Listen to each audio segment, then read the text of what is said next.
Quartier paillé dans la commune d'Adjamé, Noura Konsimbo et ses sœurs se préparent pour la prière du matin. Élèves dans une école confessionnelle islamique, les sœurs Konsimbo se prêtent à cet exercice tous les matins avec les autres membres de la famille. La prière terminée, place à la révision des sourates en français et en arabe. Au nom de Dieu, le tout miséricordieux, le très miséricordieux. Je comprends plus l'arabe que le français. Je demande de l'aide à mon maître de maison pour bien parler le français. Je veux devenir infirmière pour pouvoir soigner les gens. Moi, je suis dans une école. Dites en français. Je l'aide quand elle a des difficultés à lire des mots en français. Elle aussi, elle m'aide souvent quand j'ai des difficultés à lire en arabe.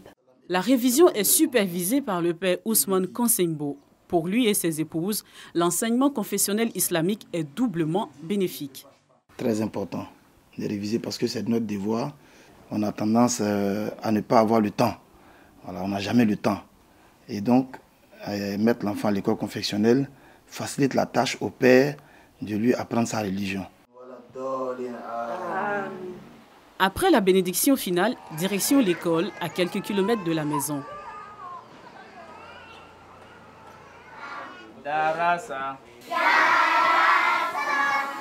Avec un effectif de 217 élèves, cet établissement confessionnel islamique a ouvert ses portes en 2007 avec l'enseignement coranique.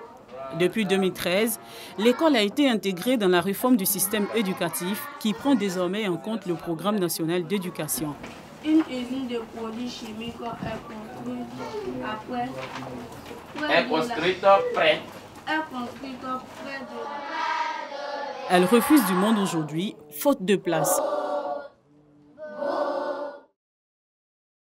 Dans la commune de Treichville, l'école Sabiloul Khairi est également conformée à la réforme depuis la maternelle dans un meilleur décor en termes d'infrastructure.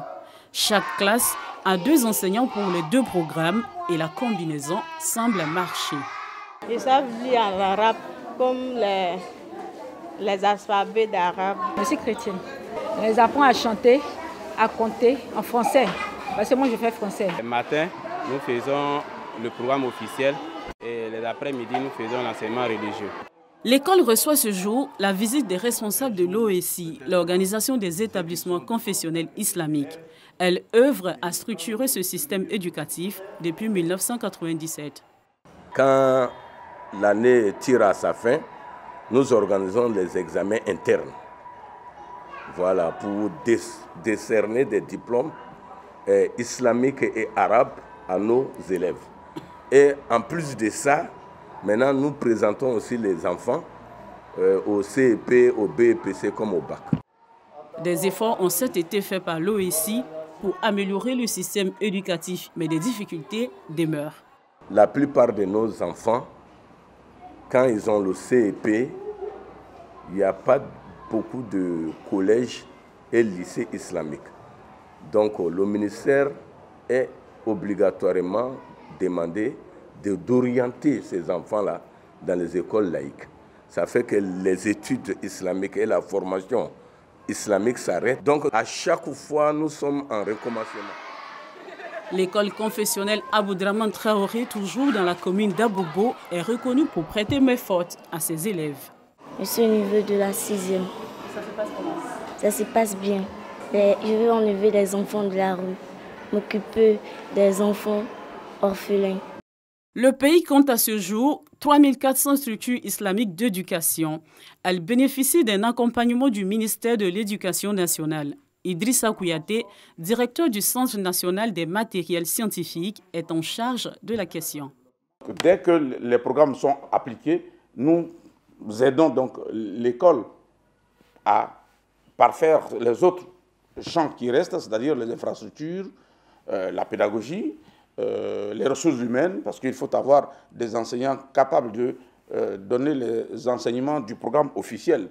Et il est le même pour tous les élèves, qu'ils soient dans l'école publique, ou dans l'école privée laïque, ou dans l'école privée confessionnelle. Donc là, nous ne badinons pas là-dessus. Nous travaillons à accompagner ces structures qui sont proches pour que l'enseignement soit de qualité.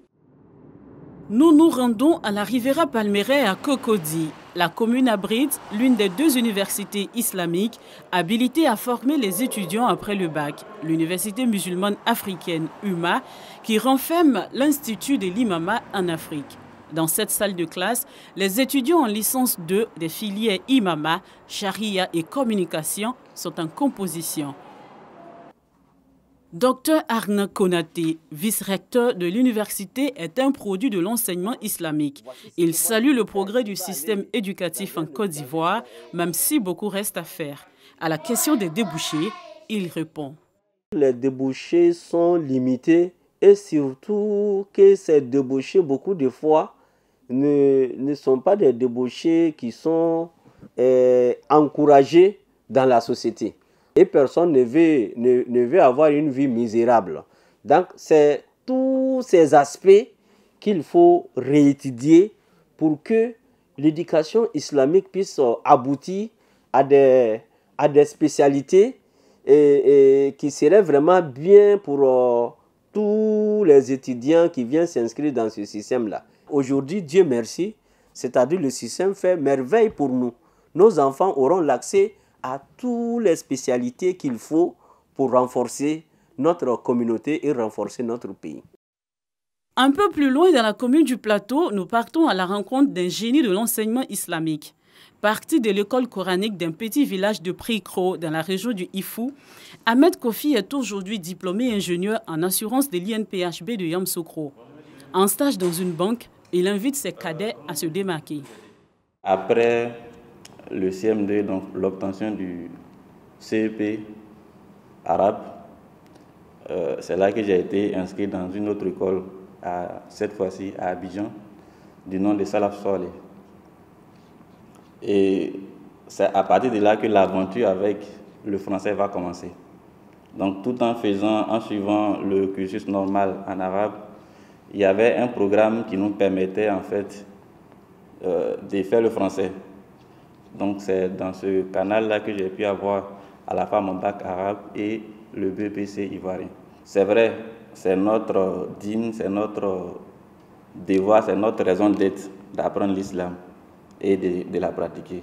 Mais il ne faut pas aussi négliger le côté professionnel pour ne pas se retrouver demain dans une situation peu confortable.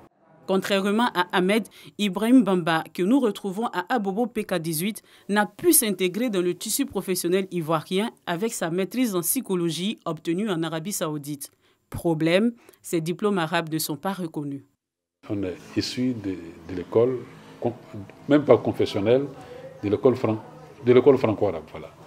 Donc le bac que nous avions eu en Côte d'Ivoire, certes, ça nous permet d'étudier en Arabie Saoudite, peut-être même d'exercer en Arabie Saoudite, mais en Côte d'Ivoire, ce n'est pas possible, puisque le diplôme pris en compte en Côte d'Ivoire ici, c'est le diplôme de Côte d'Ivoire, ou du moins le bac.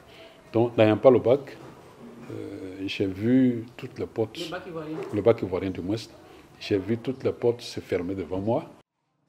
Il faut pouvoir nourrir sa famille, une réalité qui conduit ce cinquantenaire dans le business du gaz butane à Abobo, en Okwa. J'appartiens à une génération perdue, voilà, qui a une compétence, mais qui est inutilisable. Dieu est avec toi et met la baraka dans tout ce que tu fais.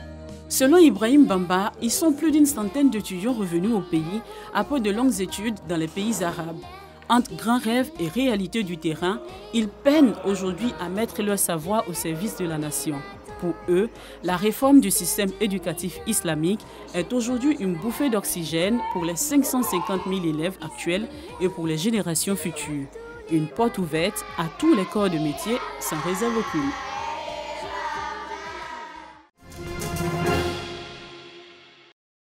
Double greffe du bras et des épaules. Une première mondiale à Lyon.